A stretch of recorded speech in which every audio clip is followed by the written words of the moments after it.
नमस्कार, स्वागत है आपका ईटी नाउ स्वदेश पर। मैं हूं आपके साथ पूजा त्रिपाठी और स्वागत है आपका हमारी खास पेशकश में। नई सरकार, शेयर दमदार।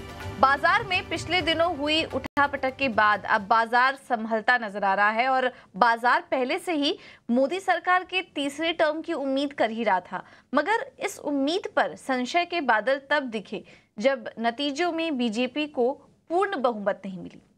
मगर उसके बाद बदले घटनाक्रम में एनडीए की सरकार की राह काफी आसान होते नजर आ रही है और अब बाजार में हम देख रहे हैं कि एक तेज रफ्तार भरनी शुरू भी कर दी है। इस बीच चंद्रबाबू नायडू के समर्थन वाले बयान ने बाजार को भरोसा दिया और बाकी औपचारिकताएं पूरी होते होते बाजार अब सेटल होने की भी कोशिश कर रहा है। बाजार के इन्हीं बेहतर संकेतों और मोदी सरकार की वापसी को ध्यान में रखते हुए हम आज आपके लिए खास शो लेकर आए हैं। इस शो में हम आपको बताएंगे कि नई सरकार में किन सेक्टर्स पर, किन शेयरों पर आपको नजर रखनी होगी। नई सरकार में आखिर मल्टी बैगर कौन बनेगा, सरकार के फोकस एरिया और पॉलिसी के हिसाब से किस थीम पर आप दांव खेले, इस पर हम आगे चर्चा करेंगे। हमारे साथ होंगे दिग्गज मार्केट एक्सपर्ट जो कि आपको बताएंगे नई सरकार में आपके लिए कमाई के मौके कहां बन रहे हैं। तो शुरू करते हैं हमारी खास पेशकश, नई सरकार, शेयर दमदार।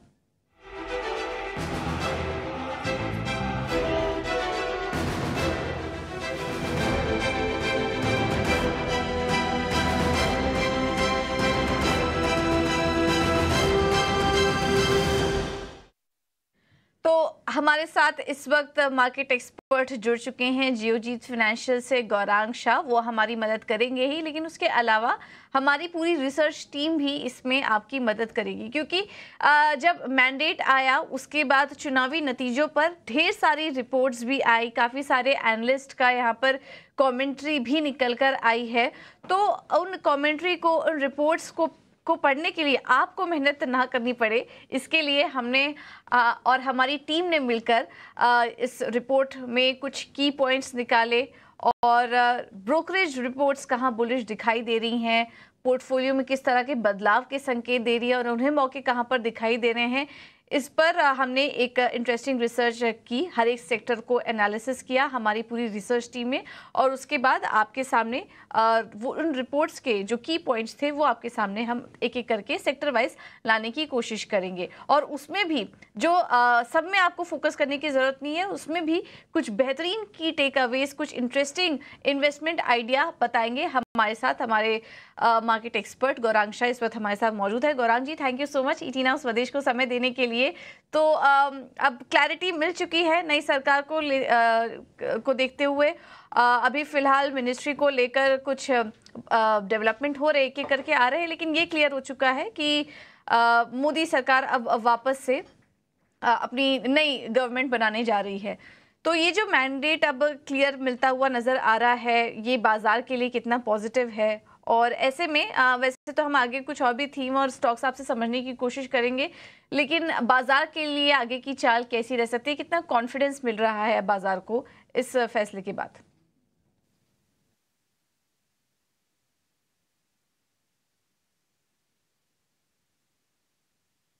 बहुत बहुत धन्यवाद इस मंच पर आमंत्रित करने के लिए पूजा, आपका और सभी को शुभ दिन हमारे तरफ से। तो सरकार बनने पर प्रश्न चिन्ह लगे हुए थे, जैसे आपने बताया।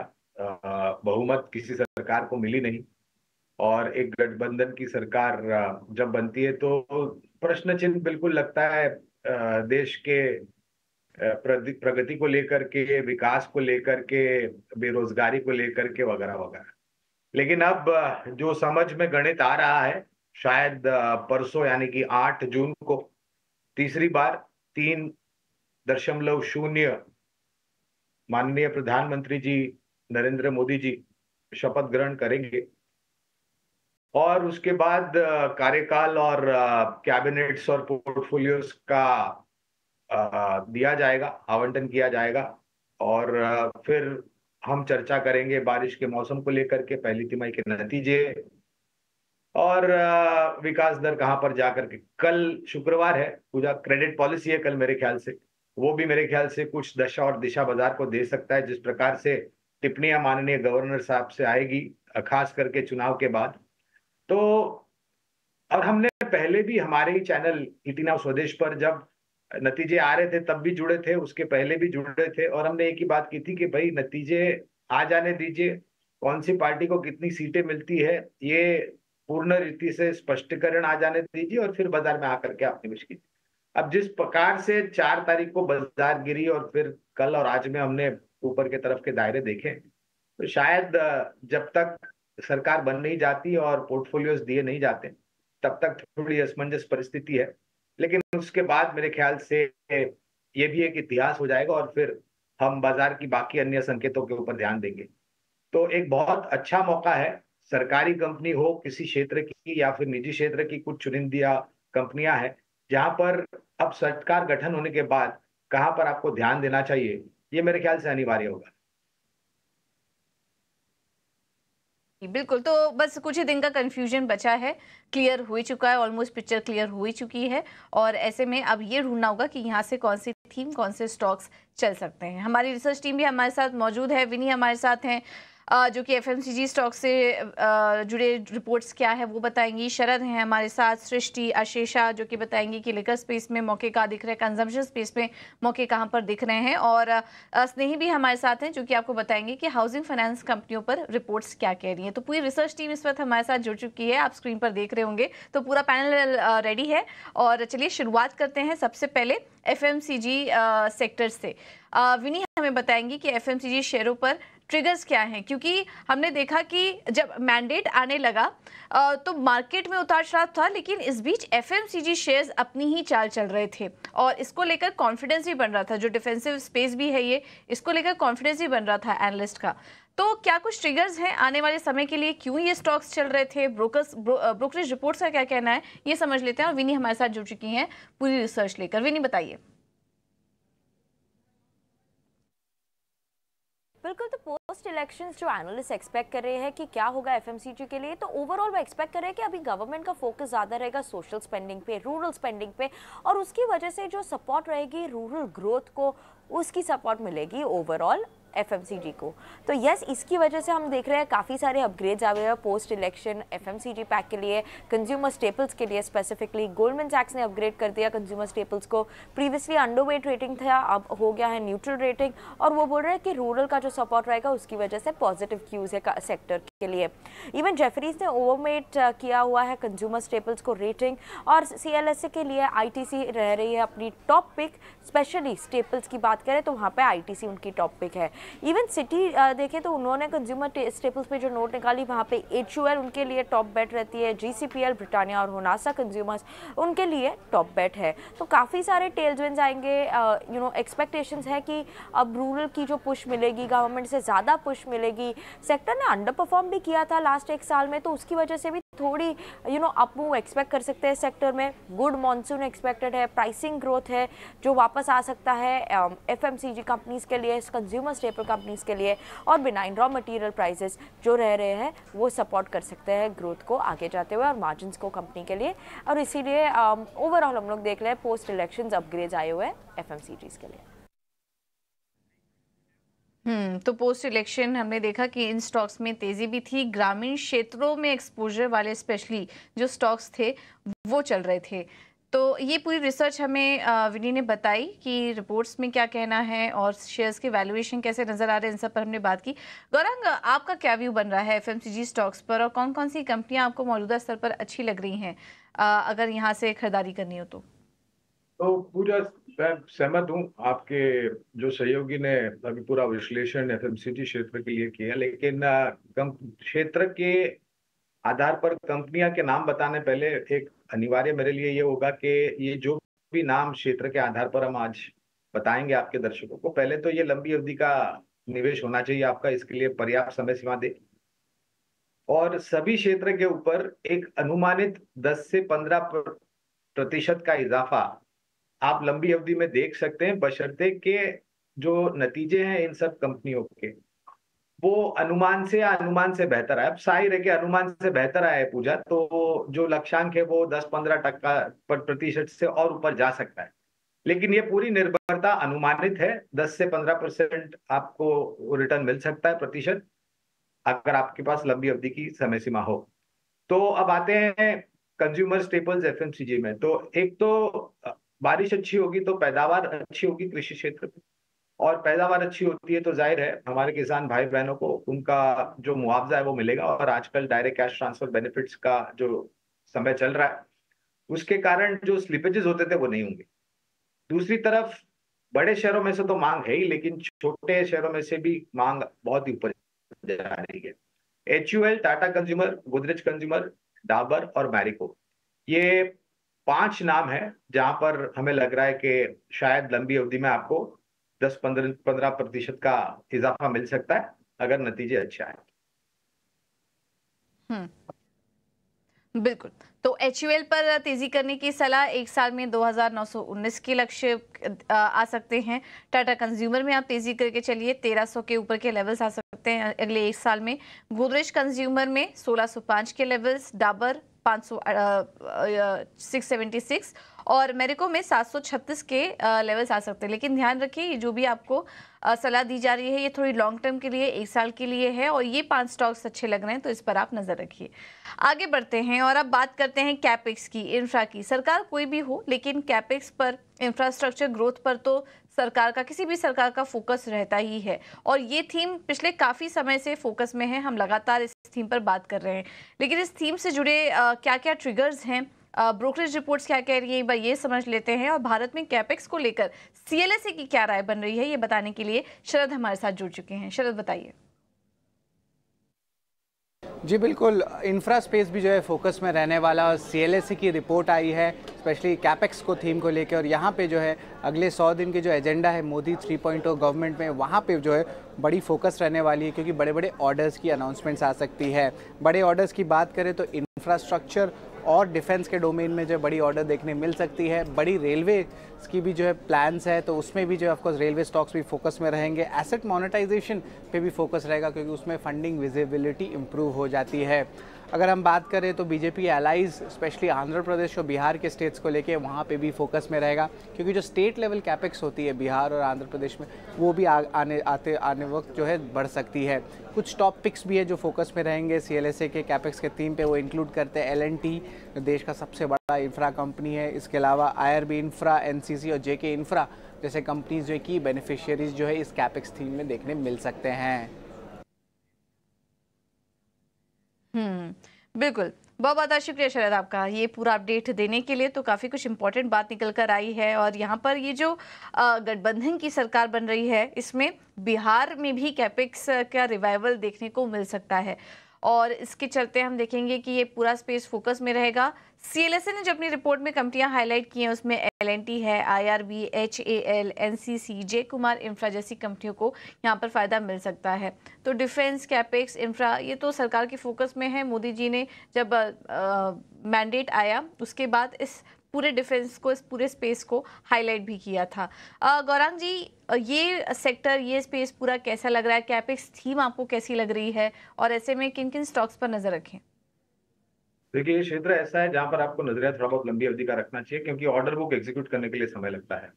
तो जो कंपनियां हमें पसंद आती है यहाँ पर वो है L&T, ABB, siemens and KEC international. और हमें लग रहा है कि बहुत बड़े स्तर पर केपेक्स की जो योजना है वो सिर्फ निजी कंपनियां नहीं, लेकिन सरकार भी अपना जो केपेक्स करेगी उस पर खर्चा करेगी।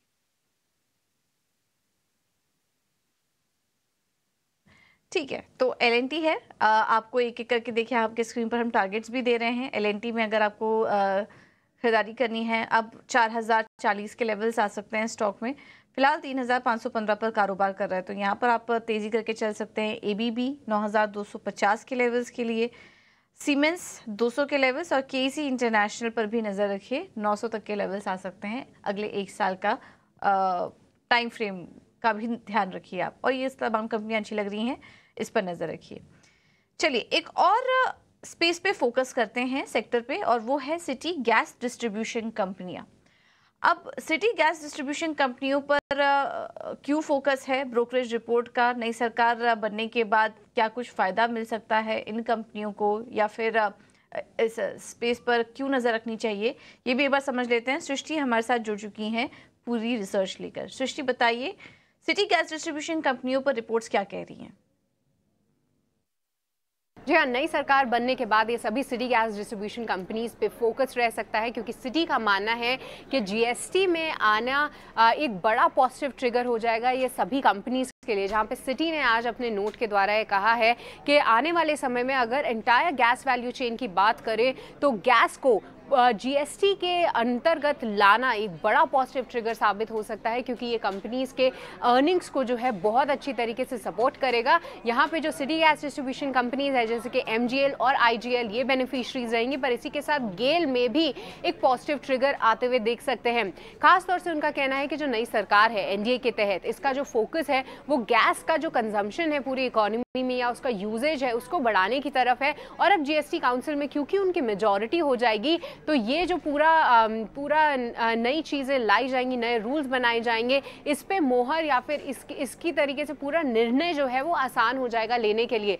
सिटी का मानना है कि आईजीएल एमजीएल पे आप नज़र ज़रूर रखें, क्योंकि वहाँ पे जिस तरीके से गैस का कंजम्पशन बढ़ेगा उनको फ़ायदा होगा, जीएसटी के अंतर्गत आने से भी उनको फ़ायदा ज़रूर होगा। और साथ ही साथ गेल यहाँ पे इनकी पूरी अर्निंग्स में 3% से ज़्यादा की ग्रोथ देखने को मिल सकती है अगर जो टैक्स का बेनिफिट है वो कंपनी को मिले, और साथ ही साथ अपने ही कैप्टिव कंजम्पशन के थ्रू भी इनकी कॉस्ट सेविंग्स होंगी, साथ ही हायर गैस कंजम्पशन से भी गेल को फ़ायदा होगा। तो सभी ट्रिगर्स हैं सिटी गैस डिस्ट्रीब्यूशन कंपनीज के लिए और साथ ही साथ गेल, और इस नोट के चलते सभी कंपनीज फोकस में भी हैं।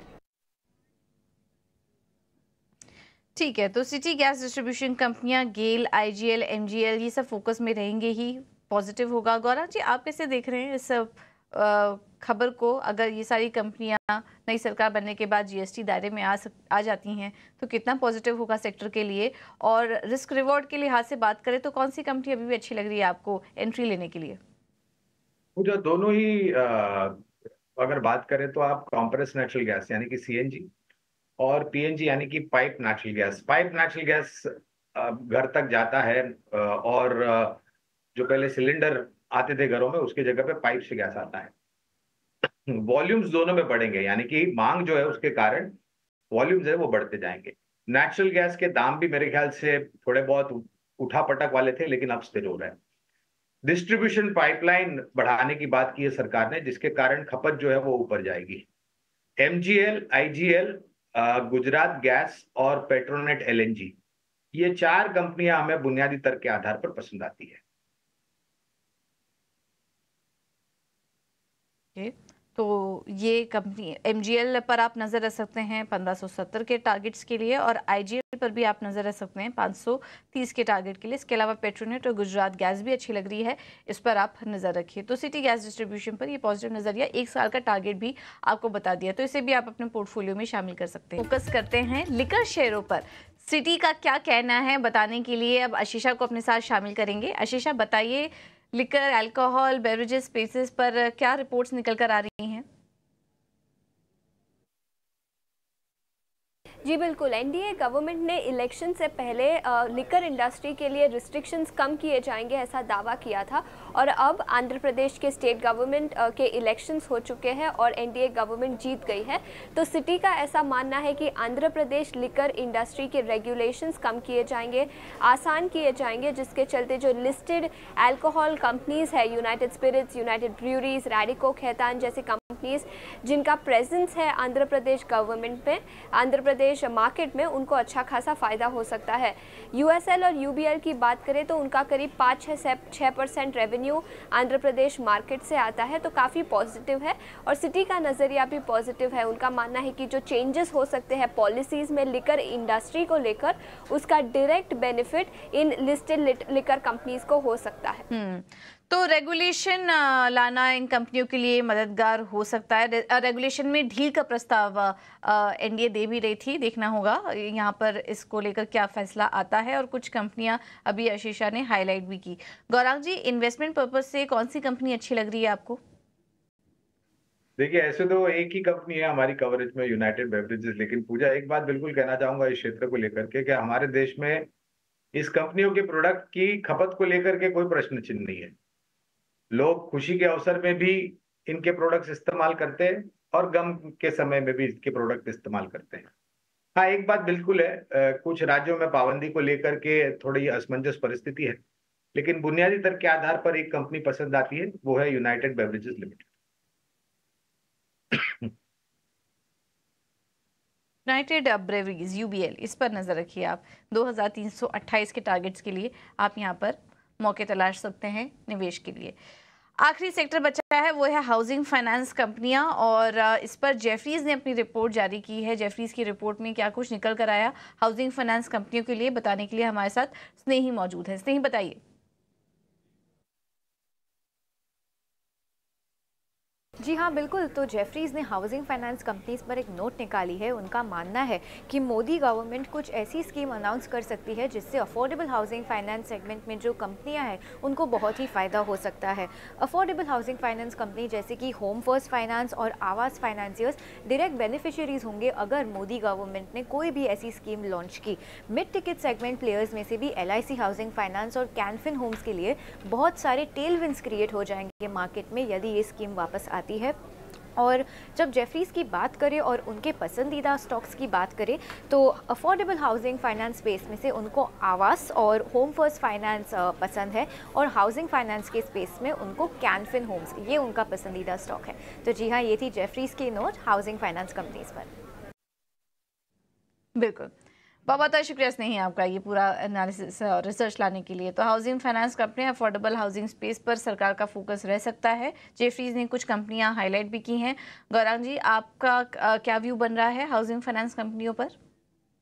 तो सरकार की नीतियों के साथ साथ पूजा एक तरीके से फायदा हाउसिंग फाइनेंस कंपनीज को इस तरीके से मिलता है कि रियल एस्टेट सेक्टर का रुझान कैसा है, और पिछले कुछ समय में रियल एस्टेट सेक्टर अच्छा कर रहा है, तो उसके कारण एक अगर जो प्रतिबिंब यानी कि जो परछाई है वो हाउसिंग फाइनेंस पर सकारात्मक पड़ती है। दूसरी एक सकारात्मक बात यह है कि हमारे देश में पिछले 7 क्रेडिट पॉलिसी से विराम लिया है ब्याज दरों में।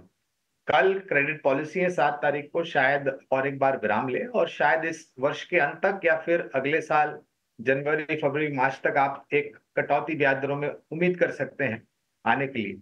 तो ब्याज दरों की कटौती होती है तो भी मेरे ख्याल से एक सकारात्मक सा रुझान हाउसिंग फाइनेंस कंपनीज पर पड़ता है। 2 नाम है यहाँ पर पूजा, एक है LIC हाउसिंग फाइनेंस और दूसरी है कैनफिन होम्स। ठीक है, LIC housing finance, Canfin homes, levels आपसे स्क्रीन पर चल रहे हैं, नोट डाउन कर लीजिए।